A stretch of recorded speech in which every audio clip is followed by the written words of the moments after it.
మనల్ని పరీక్షిస్తూ ఉంటున్నాడు. కొద్ది కాలం మాత్రమే. మనం ఆరంభం కంటే మన ఒక ముగింపు అనేది చాలా ముఖ్యం. ఒకతను దైవ సేవకుడు ఎంత చక్కగా అంటే ఏమంటాడంటే వీఆర్ ద బ్లెస్డ్ పీపుల్ అంటాడు. ఈ తరం వాళ్ళం ఎవరు ఉంటాం కదా, వీఆర్ ద బ్లెస్డ్ పీపుల్. ఆశీర్వాద ఉన్న మనం మనుషులం. ఎందుకంటే మనం రిలే చూసి ఉంటామండి. రిలే తెలుసా ఏందో? రిలేలో ఏమవుతుందంటే ముగ్గురు ఉరుకుతారు, పరిగెత్తుతారు. ముగ్గురులో ఫస్ట్ అతను వెళ్ళి ఒక రౌండ్కు రెండో అతనికి బ్యాటన్ ఇస్తాడు. అతను ఊరికి చివరి అతనికి ఇస్తే దీంట్లో ఏమవుతుందంటే చివరి అతను ఎవరు ఉంటాడు కదా, ఈజ్ వెరీ ఇంపార్టెంట్. ఎందుకంటే ముగింపు ఎవరిది ఉంటుందంటే అతనిది. ఫస్ట్ అతను సెకండ్ అతను కొంచెం స్లోగా పరిగెత్తినను మూడు అతను ఎవరు ఉంటాడంటే will be having a great capacity. దేవుడు ఇంకా మనల్ని మనం ఉండే ఒక కాలం ఎలాంటిదంటే అంతమైన రోజులలో ఉంటున్నాం. ఇంతలోండి ఇంతలో మాయం యొక్క జీవితం. దేవుడు ఎప్పుడు వస్తాడో మనకు తెలియదు. దేవుడు మనం ఎన్ని రోజుల నుంచి నిరీక్షణ కాదు.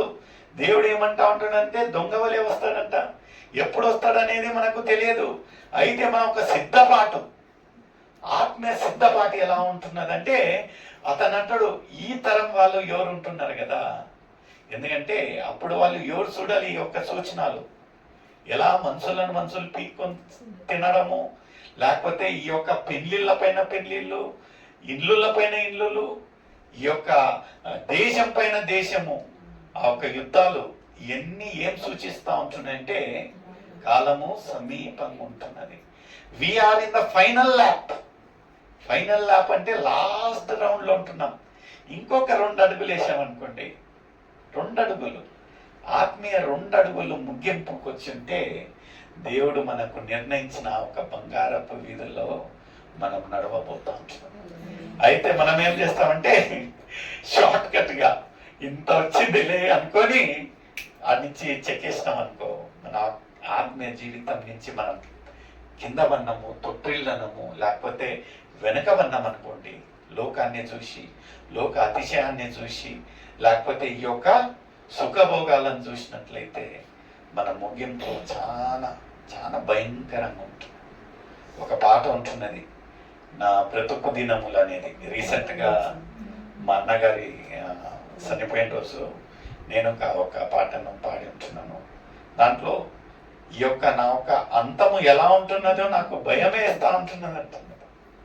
అంతం అంటే ఇప్పుడు కాదండి, ఈ లోకయాత్రలో మరణించేది సహజం. మనిషి ఎలానన్నా మరణవచ్చు. అయితే మరణము తర్వాత ఉండే ఒక నిరీక్షణ, ఆ ఒక నిర్ణయ కాలానికి మన ఒక సిద్ధపాటు ఎలా ఉంటున్నది అనేది, that is the beautiful count of Jesus Christ.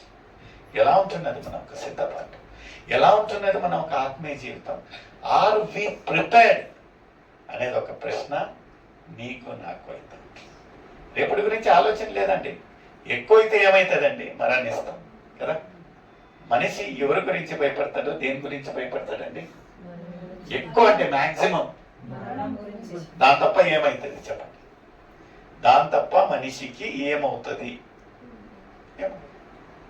అయితే క్రైస్తవ బిడ్డలుగా, విశ్వాసులుగా మనకొక నిరీక్షణ ఏముంటున్నదంటే మనం ఇక్కడ యాత్రికులం మాత్రమే. మన యొక్క ప్రయాణం ఎప్పుడు గమ్యానికి చేరుతుంది. మన యొక్క స్థలము, మనం చేరాల్సిన స్థలం ఎక్కడంటే అక్కడండి.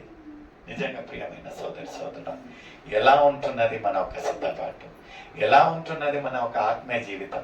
ఇక్కడ చూసినట్లయితే యెరెమీయా 29వ అధ్యాయము 11వ వచనం నుంచి చదవండి. నేను ఇంకొక 10 నిమిషాలలో ముగిస్తాను.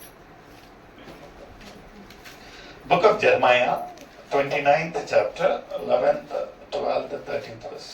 నేను మిమ్మల్ని గూర్చి ఉద్దేశించిన సంగతులను నేను ఎరుగుదును.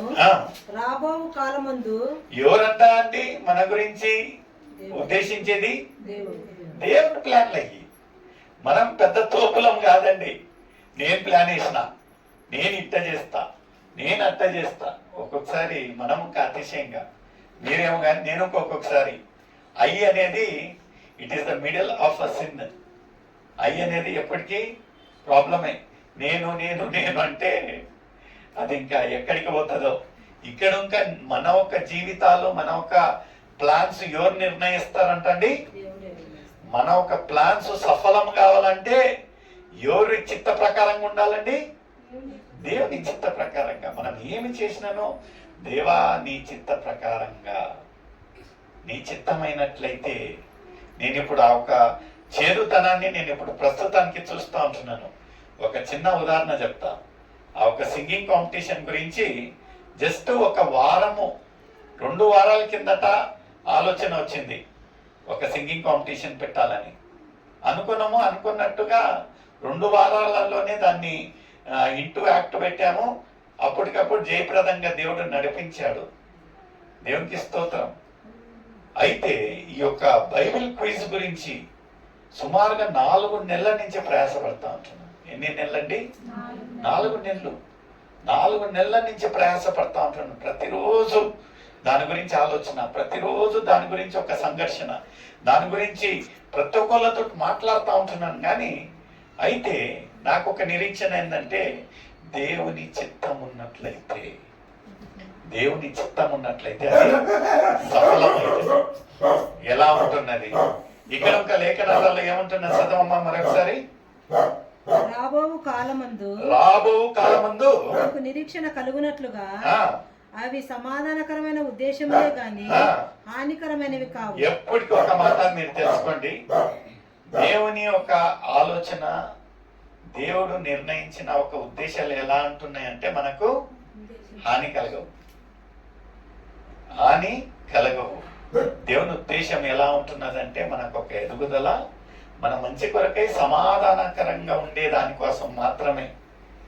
దాన్ని మనము కొంచెం ఎక్స్ట్రా ఆర్డినరీ చేసి దాన్ని ఏదో నష్టకరంగా చేసుకుంటాం. కానీ దేవుని ఉద్దేశ ప్రకారంగా జరిగే కార్యక్రమాలు అన్ని సమాధానకరంగా జరుగుతాయి.